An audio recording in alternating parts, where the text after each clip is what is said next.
মৃত্যুর 4 মাস পর কবর থেকে উঠানো হলো এক গৃহবধূর মৃতদেহ। রবিবার সকালে কলকাতা হাইকোর্টের নির্দেশে ম্যাজিস্ট্রেটের উপস্থিতিতে রঘুনাথগঞ্জের তেঘরি হাজিপাড়া এলাকায় ওই গৃহবধূর দেহ তোলা হয়। তারপরে দ্বিতীয়বারের জন্য ময়নাতদন্তে নিয়ে যাওয়া হয়। কবর থেকে দেহ উঠানোর ঘটনায় এলাকায় ব্যাপক চাঞ্চল্যের সৃষ্টি হয়।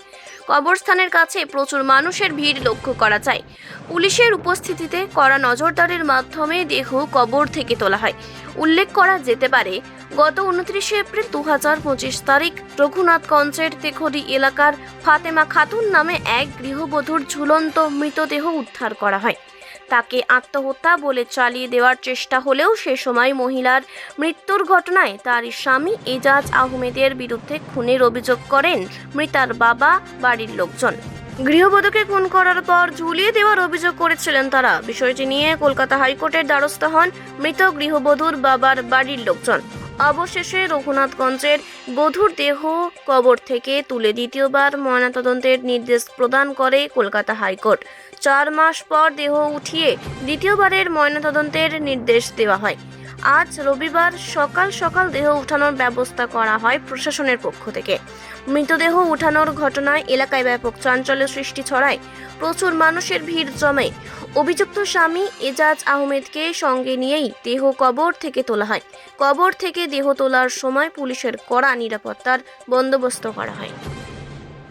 10 দিন আগে ইজাজ আহমেদ 1 নম্বর আসামির সাথে ফাতেমা খাতুনের, আমার বোন, তার বিবাহ হয়। বিবাহিত যে পণের দাবি, সে দাবি দেওয়ার পরও দিন মানে অত্যাচার ওদের বাড়তে থাকছে। তারপরে আমরা বুঝিয়ে টুঝিয়ে পাঠালাম যে আমরা যতদূর পাচ্ছি পণের ওদের দাবি চাহিদা পূরণ করেছি, তারপরেও ওরা দিন অত্যাচার বাড়তেই থাকছে। তারপরে 29/4/2025 সন্ধ্যা 6:20 নাগাদ শুনতে পারি ফাতেমা খাতুনের শরীরে শারীরিক অবস্থা ভালো নয়। তারপর ঘটনাস্থলে যে দেখি ফাতেমা তার সিলিং ফ্যানে গলায় ওড়নার ফাঁস দিয়ে ঝুলানো আছে, কিন্তু পা সম্পূর্ণ বিছানায় আছে, বিছানায় ভাঁজ হয়ে আছে। এটা আমাদের যে ওটা পরিকল্পনা করে ওরা মেরে ফেলেছে। তার জন্য জঙ্গিপুর হাসপাতালে একবার পোস্টমর্টম হয়েছিল। তার জন্য এই আমাদের এই কোর্টে কোনো রায় পেলাম না, তার জন্য হাইকোর্ট থেকে অর্ডার দিয়েছে দ্বিতীয় পোস্টমর্টমের জন্য। তো দ্বিতীয় পোস্টমর্টমের জন্য এনসে কল্যাণীতে আবার দ্বিতীয় পোস্টমর্টম হবে। আজকে কেমন লাগছে? আজকে মানে কি বলবো, যে না একটাই কি, যে না কোনো মার বুক না আর খালি হয়, যেন সব নাই বিচারটা ভাই, এটাই, তাছাড়া আর কিছু না। এরপর কি চাইছেন আপনি? এরপর ওদের আসামিদের শাস্তি চাই, আর কিচ্ছু না।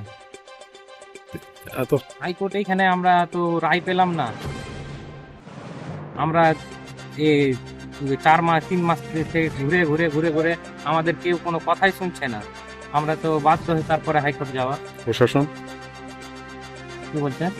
ব্যবস্থা নিলে তো আমরা হাইকোর্ট যেতাম না। ব্যবস্থা যদি নিত আমরা কি হাইকোর্ট যেতাম? কি নাম তোমার? আমার মোহাম্মদ হাসান শেখ, ঈসা শেখ, আমার বোন। কতদিন আগে বিয়ে হয়েছিল? 1 বছর 9 দিন 10 দিন হবে। কোথায় বিয়ে হয়েছিল? ইসলামপুর। আর তোমাদের বাড়ি? আমাদের বাড়ি তেঘরি হাজিপাড়া।